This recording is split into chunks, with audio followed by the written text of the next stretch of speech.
YTN 라디오 생생경제 2부로 이어가도록 하겠습니다. 윤석열 대통령의 탄핵 가결, 금융시장의 불확실성은 일부 해소되긴 했습니다. 그래도 내년을 준비하는 은행권 여전히 불안한 상황이라고 하는데요. 관련한 내용은 리더스 인덱스의 박주근 대표님과 이야기 나눠보겠습니다. 대표님 어서 오십시오. 네, 안녕하세요. 금융시장 여전히 불안한 것 같아요. 뭔가 네. 잘못 건드리면 팍 무너질 것 같은 그런 분위기도 감지가 되는데 은행권이 처한 위기라면 어떤 게 있을까요? 12월 3일 이후에 탄핵 정국에서 네. 가장 재미있던, 그러니까 흥미로웠던 현상 중에 하나는 탄핵 사건이 터지고 가장 타격을 많이 받은 곳이 금융권이었고, 그러니까 지난 토요일 날 탄핵이 어쨌든 1차 마무리됐잖아요. 네네네. 그리고 회복력이 가장 터진 곳도 금융이었다. 그러니까 타격은 세게 받고 회복력은 덜하다. 네. 이유가 있죠. 이유는 두 가지입니다. 우선 탄핵 정국이 빠지면서 정세가 불확실해졌잖아요. 그러니까 정세 불확실성 속에서 왜 금융권이 먼저 타격을 받았느냐. 두 가지 원인 때문인데 네. 우선 밸류업 정책에 대한 불확실성이 제일 컸고요. 정책 불확실성. 예. 약간 우리가 윤석열 정부에서 지난 1년 동안 밸류업에 대해서 굉장히 강조를 많이 했는데 그러면서 금융주들이 많이 좀 그렇죠. 영향을 밸류업의 받았죠. 가장 큰 수혜주가 그 금융주였고 금융주 그렇기 때문에 탄핵 정국 이후에 밸류업 정책에 대해서 불확실해진 거 아니야라고 이제 한 게 첫 번째였고 두 번째는 환율 때문인데. 환율. 사실 이 부분도 밸류업과 약간 농돼 있는데 그 정부에서 뭐라고 이제 지침을 내렸냐면은 예.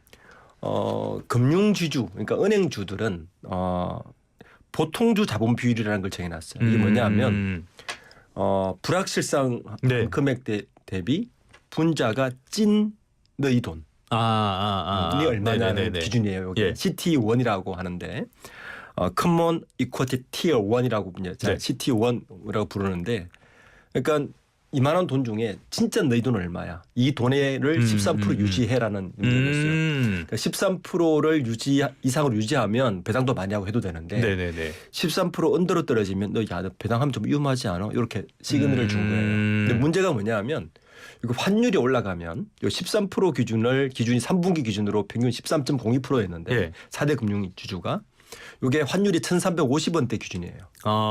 평가적으로 봤을 때는 그렇죠. 차이가 생기겠네요. 그렇죠. 이게 10원이 올라갈 때마다 0.02%가 떨어집니다. 예. 그러니까 지금 1,430원이 됐잖아요.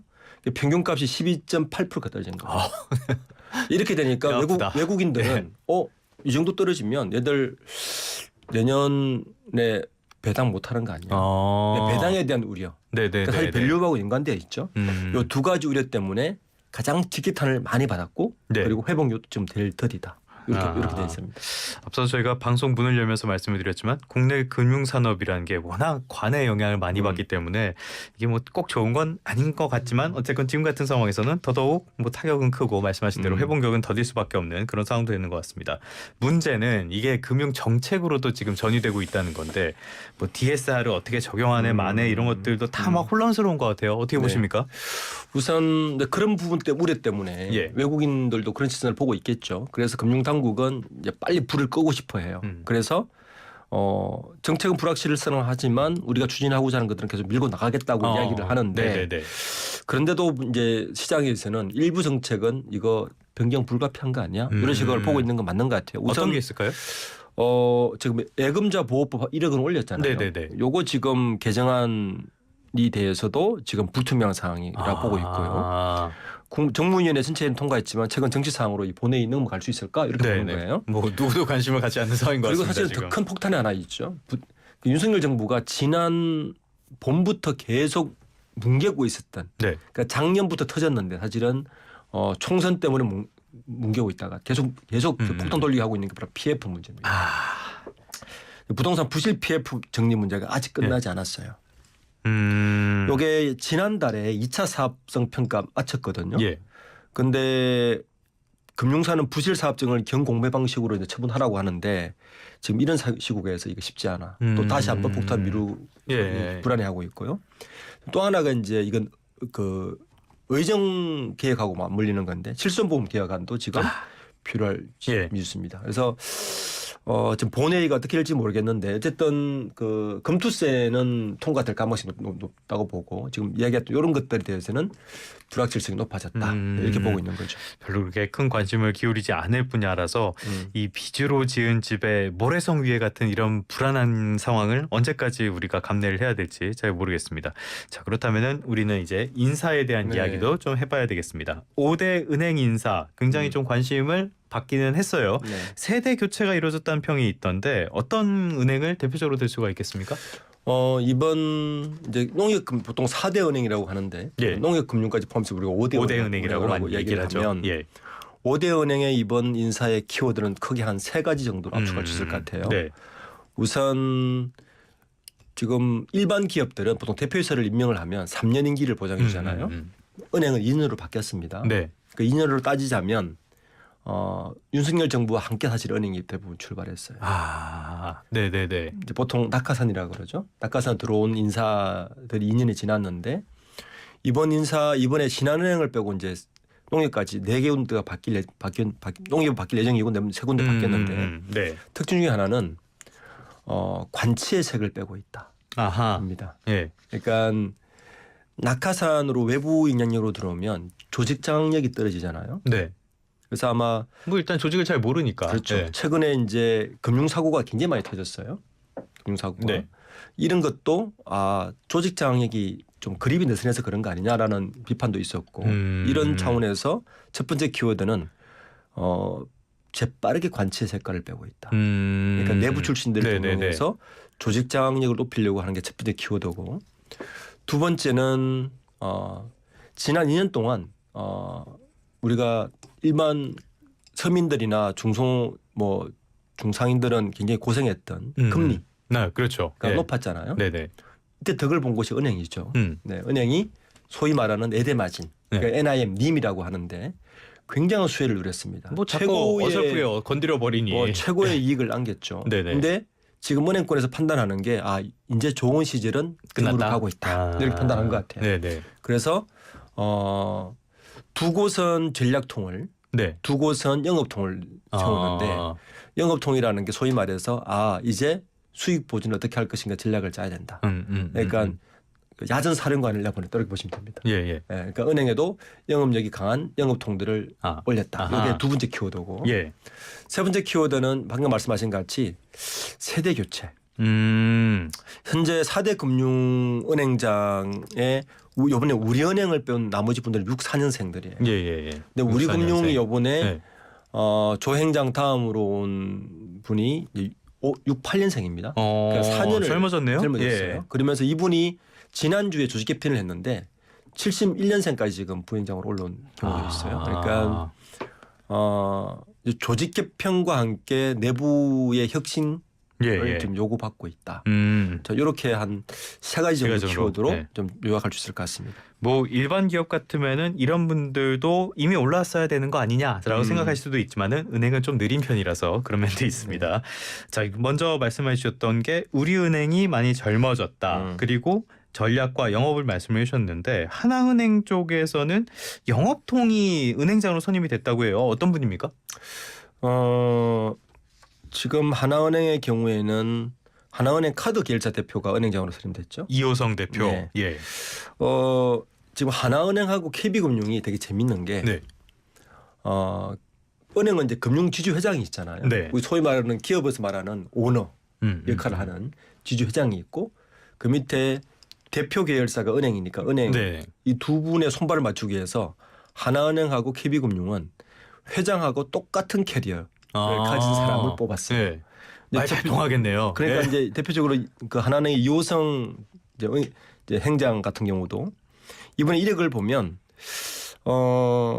그 현재 하나은행 금융지주 회장하고 거의 같습니다. 우선 상고 7순위라는 공통점을 가지고 있어요. 거기서부터 지금 현재 이호성 행장 같은 경우는 대구 중앙상고 나오셨고 함영주 금융회장도 충남 강경상고 졸업하셨거든요. 그러니까 상고 출신이라는 거. 두 번째 공통점은 두 분 다 영업통이다. 현장통이다. 그러니까 지금 이 대표 이 행장 같은 경우는 81년도에 한일은행 이제 좀 아셔야 되는 게 하나은행이 한일은행과 상업의 그렇죠. 예. 거죠. 그러니까 예. 여기는 항상 아직 이번에 마지막 세대 같은데 두 계파 간의 갈등이 아직 여전히 좀 남아 있습니다. 아직도요. 그래서 이제 교차적으로 늘 행장을 예. 하는데 이번에는 한일은행 출신을 앉혔습니다. 외환은행이랑은 개파 갈등 없습니까? 그렇죠. 네, 그런 계파 갈등이 있는 거죠. 예. 그 이제 소위 말하는 외환은행 출신이냐 한일은행 출신이냐 이런 계파일 수 있는데 이번에 한일은행 출신을 앉혔어요. 네네. 그래서 이분이 한일은행으로 갔다가 서울은행에 들어가서 서울은행에서 하나은행 합병하면서 이제 현재 올라와 있는데 이분은 철저하게 영업통입니다. 그러니까 입행 후부터 영업 그룹장을 했고 예. 그룹장을 거쳐서 뭐 영업 그룹 대표까지 했고, 그러니까 완전 영업의 잔뼈가 굵게 그러니까 하나은행에서는 예. 이제 특히 하나은행이 이 수익률이 낮다 보니까 대표적으로 이분을 채웠던 것 같습니다. KB도 비슷하다는 거죠? KB도 그렇죠. 예. KB도 이번에 KB도 이완주 KB라이프 생명 대표를 앉혔는데 이게 사상 첫 비은행 계열사 대표를 KB에서 앉힌 거예요. 예. KBS는 이제 이분도 보면 현재 회장하고 아주 비슷합니다. 네. 현재 양 회장하고 이분도 이력이 거의 비슷해서 이 대표 역시 이제 KB생명하고 프로젠생명 합병으로 탄생한 KB라이프 초대표로 들어오신 분이거든요. 예. 현재 그 윤 전 회장하고 양 회장도 KB 손해보험 전신인 LIG 손보 출신 그 1등 공신으로 올랐기 때문에 이제 어쨌든 지금은 조직 쇄신을 하고 조직과 회장과 행장과 비슷한 이력을 뽑으면 손발을 잘 맞는 사람을 뽑은 게 특징입니다. 그러니까 전략통인지 영업통인지 이 부분에 있어서는 선택이 갈릴 수 있겠지만 어쨌건 손발이 잘 맞는 사람으로 선택을 했다. 그런데 신한은행 같은 경우에는 말씀하신 것처럼 유일하게 이 부분만 지금 교체가 되지 않고 연임이 된 거잖아요. 네. 뭐 어떤 배경이라고 보십니까? 되게 이례적이었어요. 네. 보통 이제 신한은행장도 2년 임기인데 보통 2년이 끝나면 1년 말 때는 1년밖에 안 줘요. 보통 그렇습니까? 보통 그렇거든요. 근데 이번에는 2년을 다 줬어요. 임기를 2년을 더 충분히 줬는데 이유는 역시 경영 성과입니다. 잘하셨나 보죠. 잘하셨죠. 왜냐하면 그럼 할 말 없지. 신한은행이 예. KB은행을 꺾었어요. 그렇죠. 그러니까 4대 은행은 KB와 신한은 늘 자존심 싸움이 있잖아요. 네네네. 누가 리딩 뱅커냐의 예. 싸움이 있기 때문에 이번에 그 정행장이 재임 기간에 KB은행을 꺾었습니다. 그러니까 리딩 뱅크로 올라온 거예요. 할 말 없네요. 뭐 2년 더 드려도. 일단 3분까지 누적 순이익을 보면 지금 신한은행이 3조 1천억이에요. 예. 3분기까지. 그런데 지금 국민은행이 2조 6천억이고 하나은행이 2조 7천억이니까 네. 꽤 많이 꺾었죠. 우리은행이 2조 5천억이니까 순위가 이렇게 내려가는데 리딩 뱅크를 6년 만에 탈환을 했다. 이게 가장 큰 공이고. 예. 그리고 지금 우리나라 국내은행의 가장 큰 장점은 왜 외국을 안 나가냐. 언제까지 이자 장사만 할 거냐. 그러니까요. 네. 예. 항상 비판받잖아요. 제가 처음 출입처가 은행이었는데 그게 10 몇 년 전이거든요. 지금이랑 똑같아요. 달라진 게 없습니다. 똑같은 예. 변했죠. 이것도 이 부분에서 신한은행은 그나마 해외 영업 통해서 약간 성과를 냈다. 이 부분 때문에 이제 아마 이번에 연임을 한 가장 큰 이유인 것 같습니다. 뭐 성과가 있는 분은 연임을 가는 게 당연할 수도 있겠지만은 뭐 잘하셨으니까. 그렇죠. 근데 NH농협은행 이쪽은 인사 발표가 아직인데요. 분위기는 좀 어떻답니까? NH농협의 경우에는 공교롭게도 예. 이제 농협은 이제 시청자분들 아셔야 될 게 농협 중앙회장이 있고요. 그렇죠. 네, 중앙회장이 제일 파워가 셉니다. 예. 그리고 농협 금융지주 회장이 있고 네. 회장이 둘입니다. 네. 그리고 NH은행 은행장이 있습니다. 예. 회장 밑에 회장. 네. 예. 자, 강호동 농협 중앙회장은 선거로 뽑힌 분이고 그렇죠, 들어가 그렇죠. 계시고 NH농협 그 금융지주회장은 윤석열 정부 출범 직후에 다졌던 분입니다. 그러니까 윤석열 그 대통령 연관이 캠프에 예. 있던 관료 출신입니다. 그리고 농협 지주회장은 역대 지주회장 항상 관료 출신들이 앉았어요. 사실 관치가 가장 심한 곳이 농협이었거든요. 네네네. 그런데 이번에는 이분도 임기가 다 됐고 은행장도 임기가 다 됐어요. 그러니까 지주회장과 금융지주회장과 은행장이 동시에 교체가 돼야 되는데 네. 이번에 관전 포인트는 지금이 마침 공백기가 돼버렸어요. 관치가 들어갈 수 없는 공백기가 됐는데 자 강호동 회장 입장에서는 중앙회장 입장에서는 이런 공백기에 자신의 인사권을 행사할 수 있는 유일한 기회가 온 거죠. 그렇구나. 그렇죠. 예. 이 탄핵 정국. 네네네. 그래서 이번에 사실 저는 제일 관전 포인트가 농협 금융지주입니다. 이번에도 관료 출신이 올까? 네. 온다면 어느 계열로 보실까가 관전 포인트고. 네네네. 그러니까 은행장은 그 다음의 일인 것 같아요. 그래서 어떻게 보면 농협금융이 어떻게 보면 혁신을 할 수 있는 최고의 기회가 잡혔다.